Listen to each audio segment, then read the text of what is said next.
인사드리겠습니다. 안녕하세요.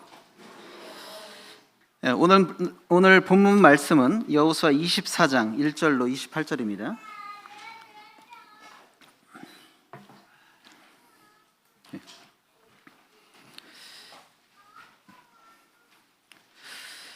우리는 지난 시간 여호수아 23장을 통해서 여호수아의 고별 설교, 즉 여호수아의 유언과 같은 그런 메시지를 접했습니다.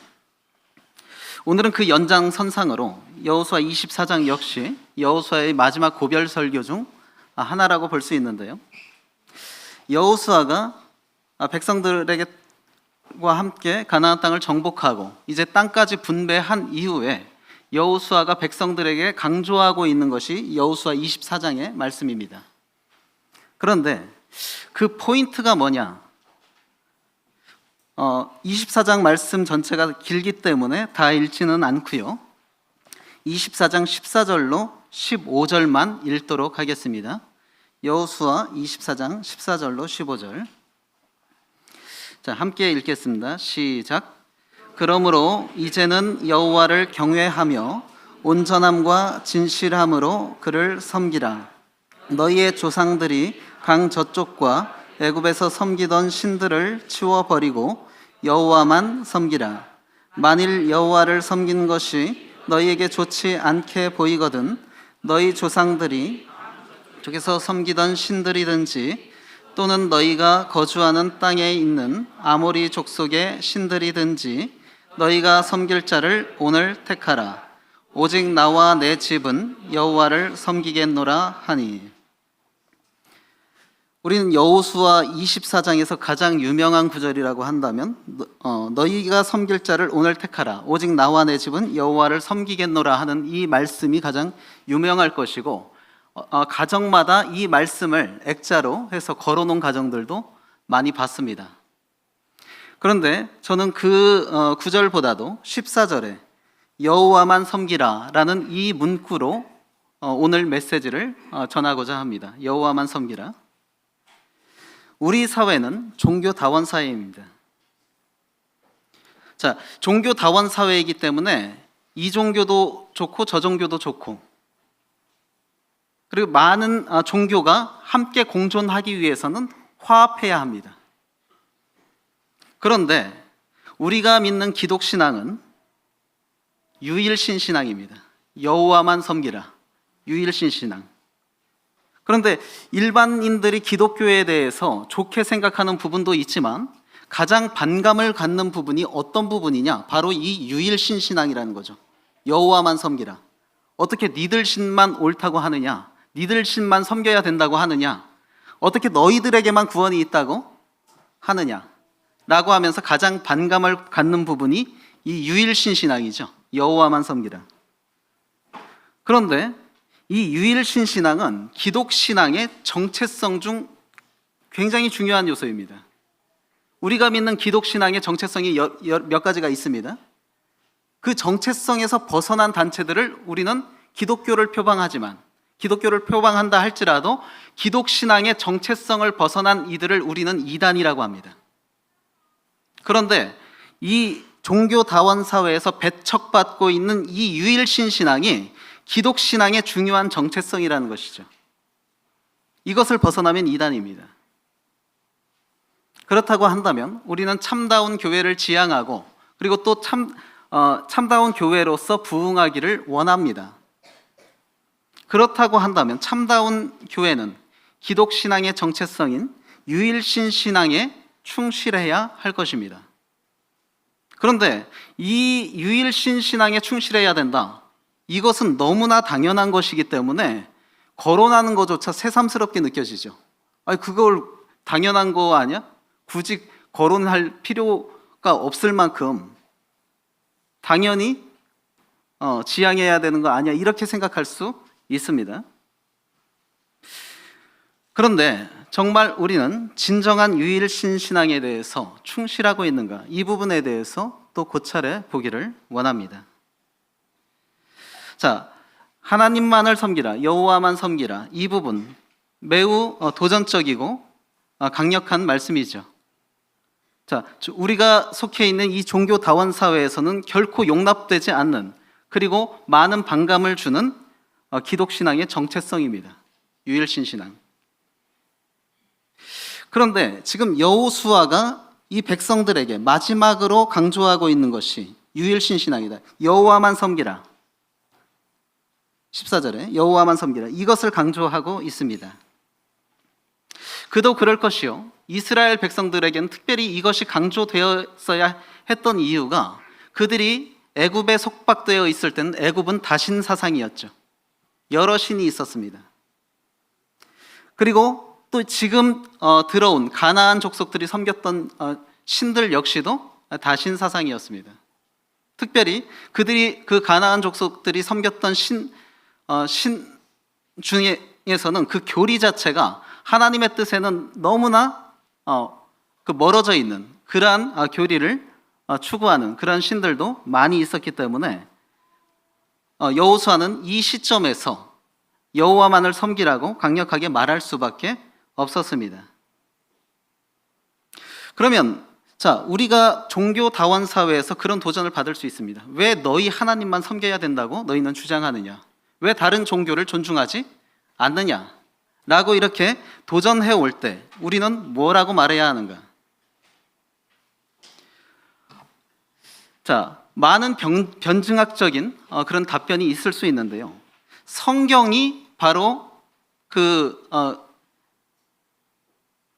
유일신신앙에 대해서 도전해오는 그러한 도전에 대해서 뭐라고 답변하는지 우리가 한번 생각해 보기를 원합니다. 성경은 뭐라고 말하는가?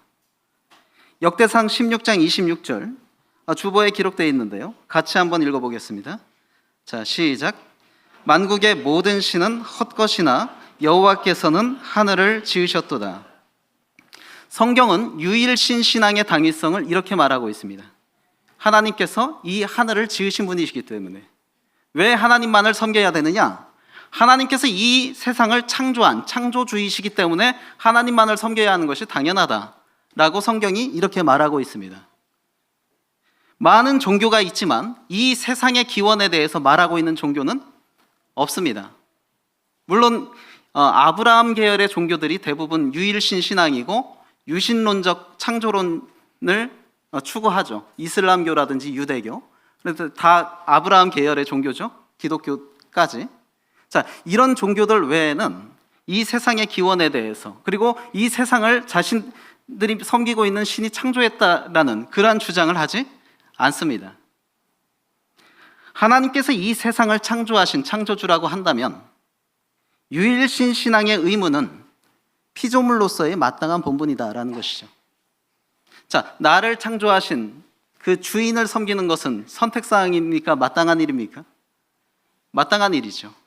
그것은 선택사항이라고 할 수 없습니다. 그렇기 때문에 우리가 창조론적 유신론적 세계관을 갖고 있는 이상 하나님만을, 창조주 하나님만을 섬기는 것은 당연한 것입니다. 그런데 이제 여호수아는 이제 하나님의 창조를 그 유일신 신앙의 당위성으로 말하는 것이 아니라 이스라엘과 함께 하신 하나님의 행적을 얘기하면서 그들의 유일신 신앙을 촉구하고 있습니다. 여호수아 24장 3절부터 13절까지 하나님께서 이스라엘과 함께한 행적이 나오죠. 첫 번째로 아브라함의 소명이 나옵니다. 두 번째로 애굽에서의 구원이 나옵니다. 그리고 세 번째로 대적들을 물리치시고 네 번째로 가나안 정복을 하는데 함께하신 하나님의 그런 은혜를 어필을 하고 있습니다. 하나님께서 창조주라는 이유만으로 그분만을 섬기는 것이 당연할진데, 그런 하나님께서 나에게 은혜를 베푸셨다라고 한다면 그분의 구속의 은혜까지 입은 자로서 그분만을 섬기는 것은 유일신 신앙의 당위성이 더욱더 강화되는 것이죠. 창조주라는 것만으로도 그분만을 섬겨야 되는 이유가 돼요. 그런데 그런 창조주께서 나에게 크나큰 은혜를 주셨다. 그러면 그분만을 섬겨야 되는 당위성은 더욱더 강화될 수밖에 없다는 것이죠. 하나님께서 우리에게 베푸신 주권적인 은혜가 있습니다. 우리는 여호수아 24장을 통해서 하나님께서 이스라엘에게 베푸신 주권적인 은혜를 먼저 살펴볼 수 있는데요. 2절에서 4절까지는요, 아브라함의 소명을 말하고 있죠.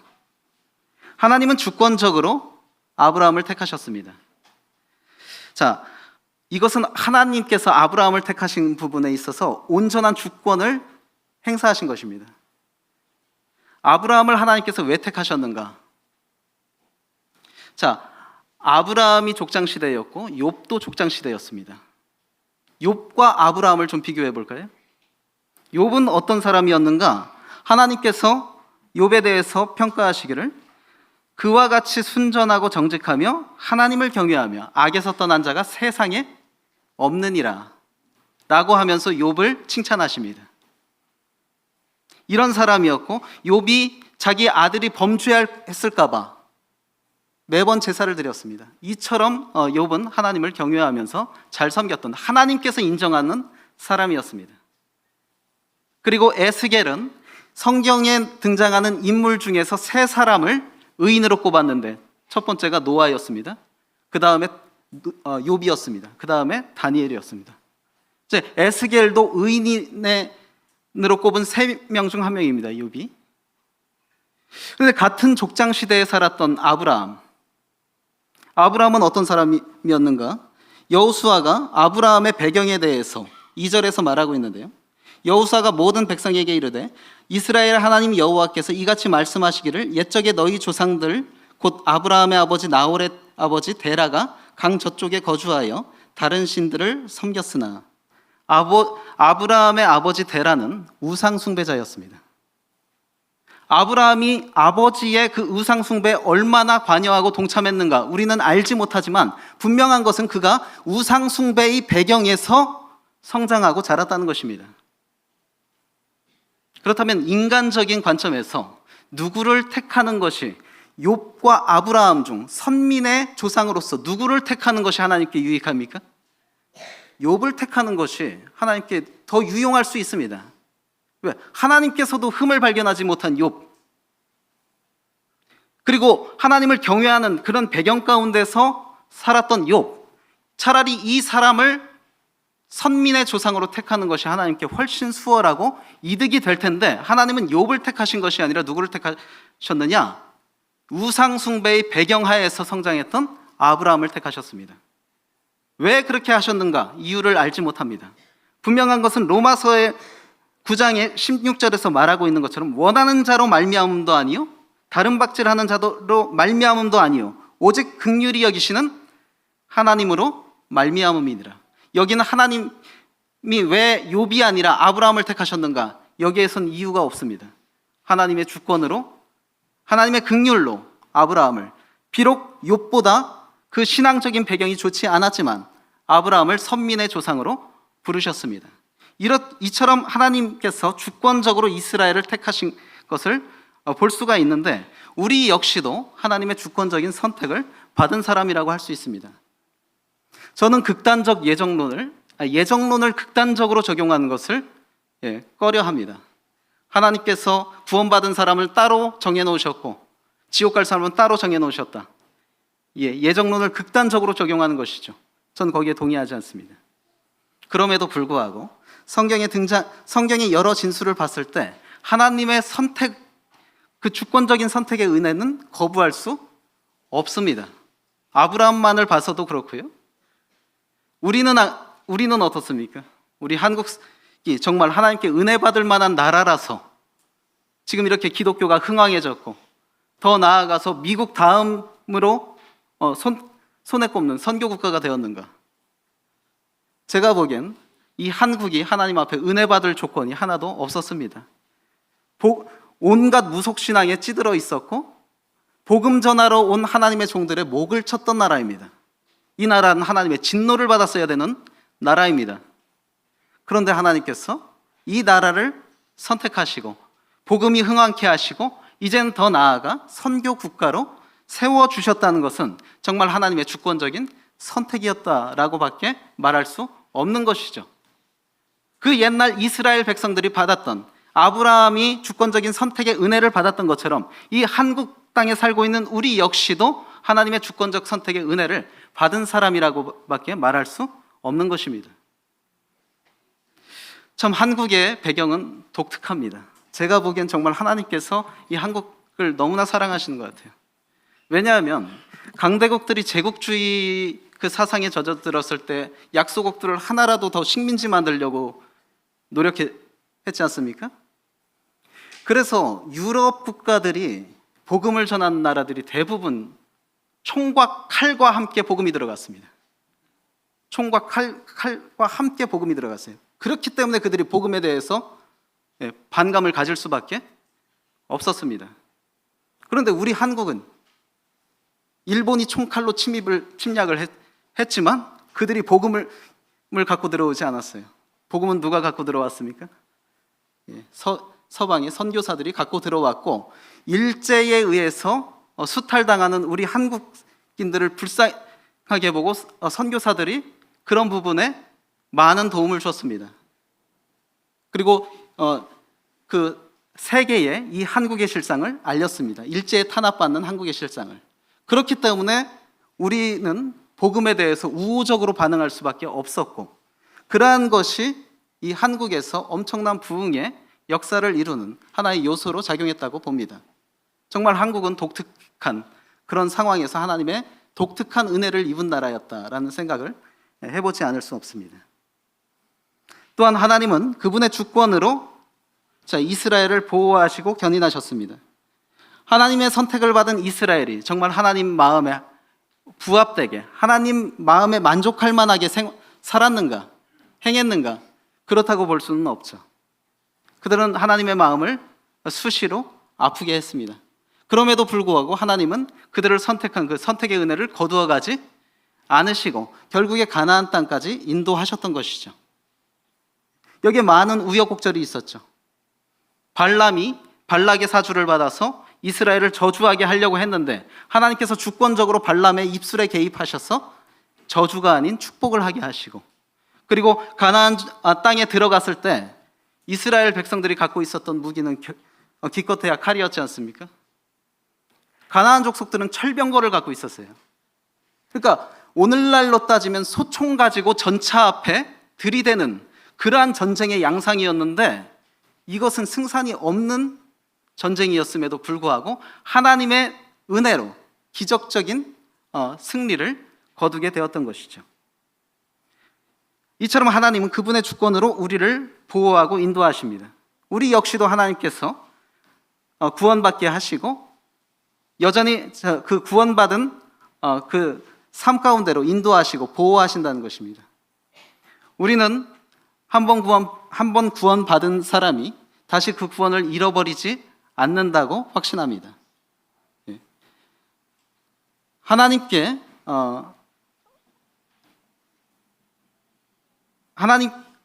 그 구원의 은총을 경험한 사람은요, 그 구원을 뺏기지 않습니다.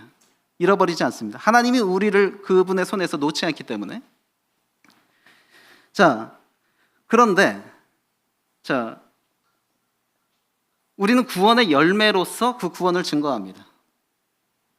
그러면 어차피 한 번 받은 구원은 영원하기 때문에 내 삶 가운데서 구원의 열매가 나타나지 않아도 나의 구원은 영원한 것이다, 이렇게 또 말할 수 있는데, 구원받은 사람은 구원받은 사람다운 그런 열매를 삶 가운데서 나타내죠. 근데 우리 힘으로 할 수 있는 걸까요, 그게? 아니요. 하나님께서 우리를 보호하시고 견인하시기 때문에 구원받은 자다운 삶을 계속해서 살 수 있는 것입니다. 그래서 하나님께서 베푸신 주권적인 은혜를 우리가 기억하게 될 때에 여호와만 섬기라는 이 명령이 더욱더 우리 안에서 당위성을 가질 수밖에 없다라는 것입니다. 여호수아는 13절까지 하나님께서 이스라엘에게 베푸신 은혜를 열거하면서 14절에 이렇게 시작합니다. 그러므로 이제는 여호와를 경외하며, 너희가 이런 은혜를 받았으니까 이제 그러므로 그런 은혜를 받은 자로서 여호와만 섬기라 라고 말하고 있는 것입니다. 짐승도 일편단심을 실천하죠. 이탈리아의 계동상이 있습니다. 제가 남은 여생 아무리 열심히 살아도 제 동상이 이 땅 가운데 세워질까? 거의 불가능할 거라고 생각하지만 개가 동상이 세워졌어요. 이탈리아에. 피도라는 개인데 왜 그 동상이 세워졌는가? 이 피도라는 개가 죽어가는 자신을 살려준 그 주인을 너무나 좋아했습니다. 그래서 주인이 퇴근할 그 시간만 되면 버스 정류장 가서 기다렸어요. 어느 날 주인이 죽었습니다. 근데 이 피도는 주인이 죽은 줄 몰라요. 그래서 그 버스 정류장을 위해서 계속 기다렸습니다. 그 기다린 기간이 14년입니다. 결국에 그 자리에서 죽었습니다. 그래서 이것이 너무나 놀라워서 사람들이 그 개의 동상을 세웠는데, 개도 자신에게 은혜를 베푼 사람에게 일편단심을 실천할진대 만물의 영장이라고 하는 우리가 하나님의 은혜를 깨닫고 하나님의 은혜를 체험한 사람이라고 한다면 어떻게 살아야 되는가 생각해 보지 않을 수 없습니다. 그러므로 여호와만 섬기라, 이 명령이 지나친 것이 아니라는 것이죠. 너희가 하나님의 은혜를 받은 자라면 여호와만 섬기라. 아니, 어쩌면 이런 요구를 하지 않는다 할지라도 우리 스스로가 먼저 제가 하나님만 섬기겠습니다, 이렇게 말할 수 있어야 할 것입니다. 참된 유일 신앙을 갖기 위한 선행 조건이 무엇입니까? 14절에 여호와를 경외하며 온전함과 진실함으로 그를 섬기라. 온전함과 진실함에 대해서는 후술하도록 하겠습니다. 먼저 참된 유일 신앙의 선행 조건인 여호와를 경외하는 부분에 대해서 한번 생각해 보겠습니다. 여호와를 경외한다, 하나님을 두려워한다. 하나님 자비로운 분이십니다. 하나님 사랑이 많으신 분이고 은혜로운 분이십니다. 우리는 그런 하나님이 너무 좋습니다. 그렇다 보니까 하나님을 대할 때 가볍게 대하고 경홀히 대할 수가 있습니다. 세상 가운데서 친밀함과 경외심은 공존할 수가 없습니다. 친구들끼리 친해지려면 말 좀 놔 그럽니다. 계속 존댓말 쓰지 말고 말 좀 놔, 그래야 친해져. 심지어 친한 친구들끼리는 욕도 서스럼 없이 합니다. 친하지 않으면 사실 욕을 못해요, 친구들 사이에서. 이것이 세상의 원리죠. 친밀함과 경외심은 공존할 수가 없습니다, 인간관계에서.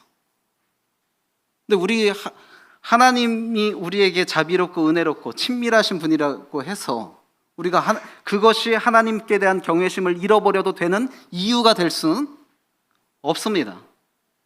오히려 시편 25편에서 여호와의 친밀함이 그 경외하는 자에게 있으며, 하나님이 친해지고 싶은 사람이 누구냐? 그분을 경외하는 사람이다. 그분을 경홀히 여기는 사람이 아니라 그분을 경외하는 사람과 하나님이 친해지고 싶어 한다는 것입니다. 따라서 하나님과 친해지고 싶으면 하나님을 경홀히 가볍게 부담 없이 대하는 것이 아니라 어느 정도 부담감을 가지고 두려워하는 마음으로 하나님을 대하게 될 때에 하나님과 친해질 수 있는 것입니다. 또한 하나님 외에 섬기던 것들을 제하는 것이 참된 유일신 신앙의 선행 조건이다. 14절에 너희 조상들이 강 저쪽과 애굽에서 섬기던 신들을 치워버리고 여호와만 섬기라. 자기 안에 유일신 신앙의 확립을 위해서 자기 안에 방해가 되는 것들을 제해야 하는 것이 유일신 신앙의 선행 조건입니다. 이것을 그대로 가지고 있으면서 유일신 신앙에 충실하려고 하는 것은 옳지 못합니다. 참된 유일신 신앙의 속성은 어떤 것인가? 14절에 여호와를 경외하며 온전함과 진실함으로 그를 섬기라. 여기서 온전함이라고 하는 것은 이전 개역 성경에서는 성실함으로 번역을 했습니다. 진실함이라고 하는 것은 뭐 다 설명하지 않아도 알 것입니다.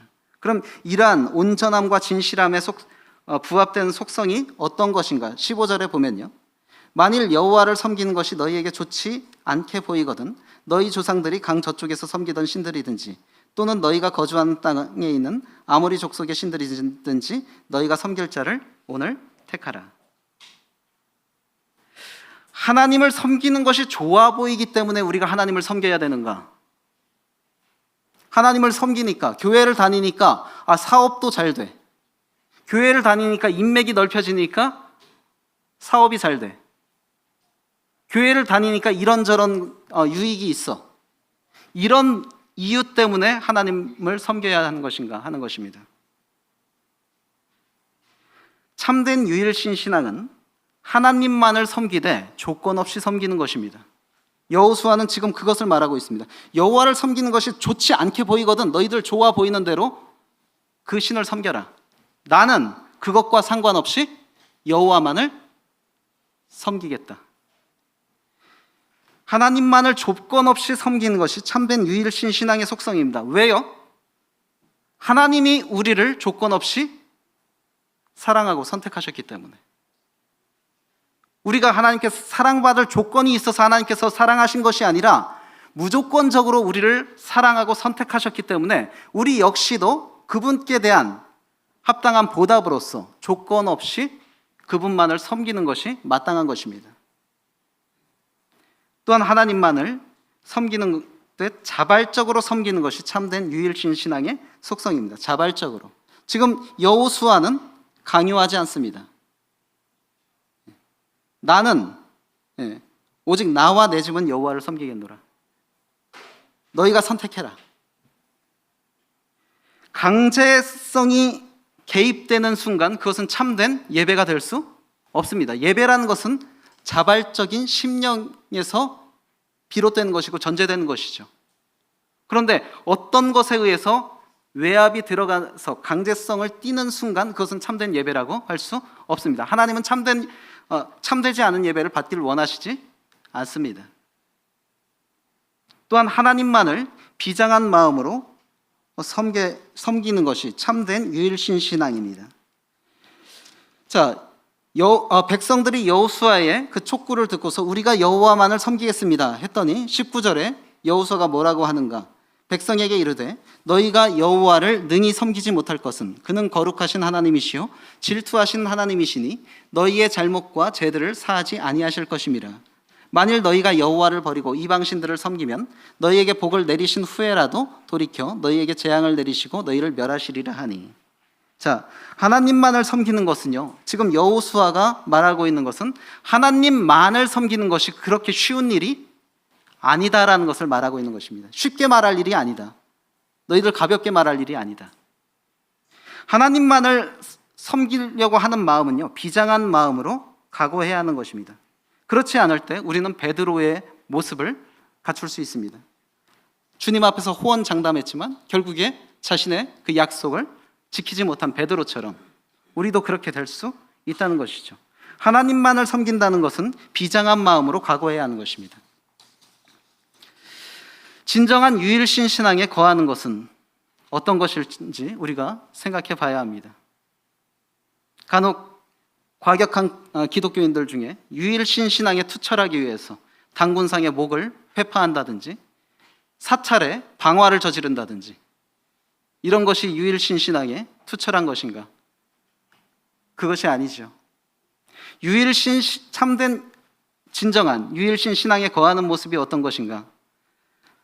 우선 19절과 20절에서 여호수아가 경고한 대로 유일신 신앙에 대한 안일한 생각을 경계해야 합니다. 교리적으로 유일신 신앙을 거부할 기독교인이 있을까요? 교리적으로 유일신 신앙을 거부하고 반론을 제기할 기독교인은 없습니다.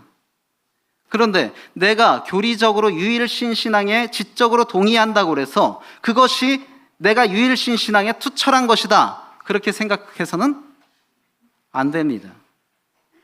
그것은 귀신들도 할 수 있는 것입니다. 야고보서 2장 19절에 내가 하나님이 한 분인 줄을 알고 믿느냐? 귀신들도 믿고 떠느니라. 유일신 신앙의 교리는 귀신들도 알고 있습니다. 내가 거기에 교리적인 면에 지적으로 동의한다고 해서 나는 유일신 신앙에 투철하다 그렇게 말할 수 없다는 것입니다. 교리적으로 내가 유일신 신앙에 동조하면서도 나의 신앙의 모습은 참된 유일신 신앙에서 멀어져 있을 수 있다는 것을 우리는 늘 생각하고 그런 나를 경계해야 합니다. 존 그랜트는 그분의 주석에서 이렇게 말했습니다. 10계명의 제1계명, 너는 나 외에는 다른 신들을 내게 두지 말라. 이것이 유일신 신앙을 강조하는 계명인데, 이 계명을 설명하면서 존 그랜트는 이렇게 말합니다. 주님이 언제나 우리의 첫 번째 자리를 차지하셔야만 한다. 그렇게 못하게 하는 것이 무엇인가가 있다면 제1계명을 범한 것이다. 내가 교리적으로 유일신 신앙을 거부하지 않고 동조한다 할지라도 주님이 나의 첫 번째 자리에 좌정하지 않으셨다고 한다면 그 사람은 유일신 신앙에 투철한 사람이라고 할 수 없다라고 그랜트는 말하고 있는 것입니다. 그랜트의 이런 견해에 의해서 나의 모습을 한번 비추어 봐야 할 것입니다.